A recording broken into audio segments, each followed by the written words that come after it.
বৈষম্যহীন রাষ্ট্র ব্যবস্থা গণতান্ত্রিক অধিকারের কথা আমরা বলছি। তো আমি কত প্রকার বৈষম্যের কথা আমি বলব। আমি পার্বত্য চট্টগ্রামের একজন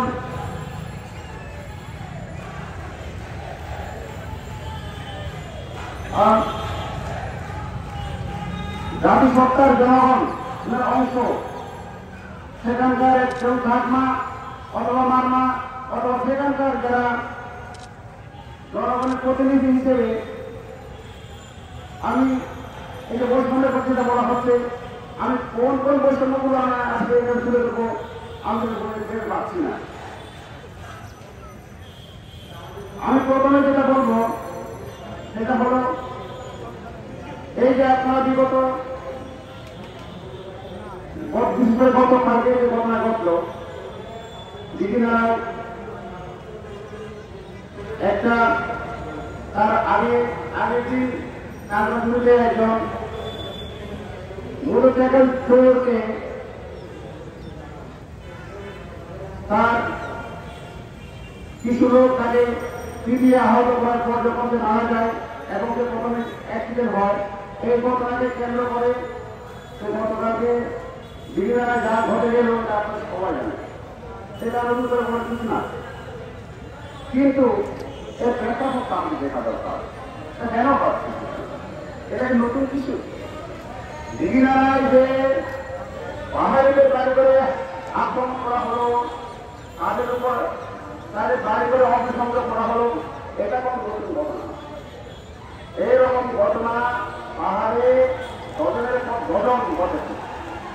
এই ঘটন শেখ হাসিনার সময়, তার যে সময় আমাদের ওই এলাকায় অনেক ঘটনা ঘটছে, আক্রমণ, অগ্নিসংযোগ, বাড়িতে নির্ধারণ করা, গ্রেফতার হচ্ছে না, অগ্নিসংযোগ, আমরা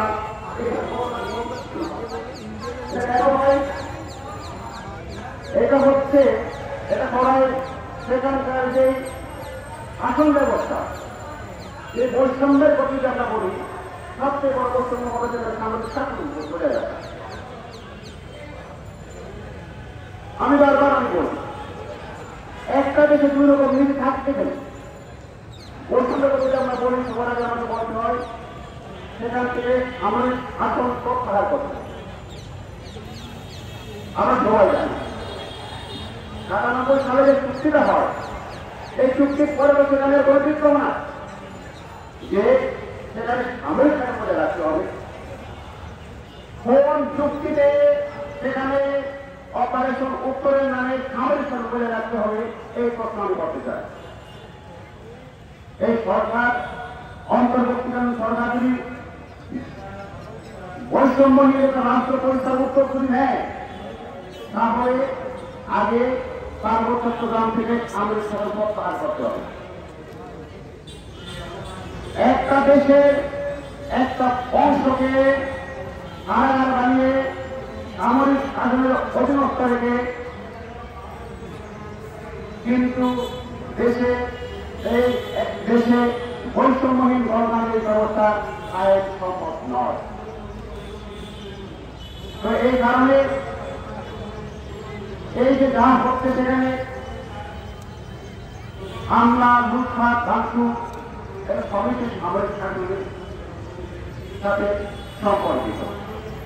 সেনাবাহিনী যে সামরিক বাহিনী তাদের সামরিক শাসনকে জাহির করার জন্য, যুক্তিগত তুলে ধরার জন্য যে তাদেরকে সেখানে থাকা দরকার, এইটা প্রমাণ করার জন্য তারা পরিকল্পিতভাবে কিছু সরকারদের সাথে হাত মিলিয়ে যোগাযোগ রেখে পরিকল্পিতভাবে এইসব ঘটনা ঘটায়।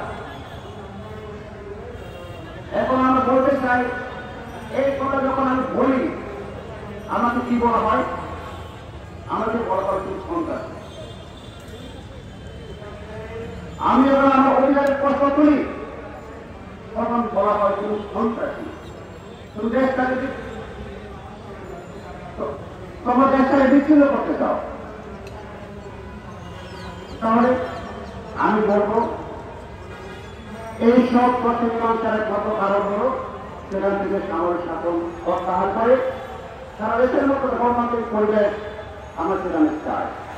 আর একটা বড় কথা হলো, এই যে বৈষম্যের মধ্যে আরেকটা সবচেয়ে বড় বৈষম্য হলো, সেখানে স্বরাষ্ট্র মন্ত্রণালয় কর্তৃক 11 দফা নির্দেশনা সেখানে জারি রাখা হয়েছে।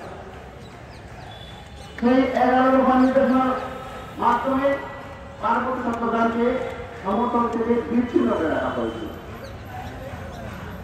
ওখানে যেতে হলে শুধু বিদেশিদের নয়, দেশের মানবাধিকার কর্মী সহ সকলকে স্বরাষ্ট্র মন্ত্রণালয়ের পারমিশন নিয়ে যেতে হবে এবং সেখানকার অধিবাসীদের সাথে কথা বলার সময় কোন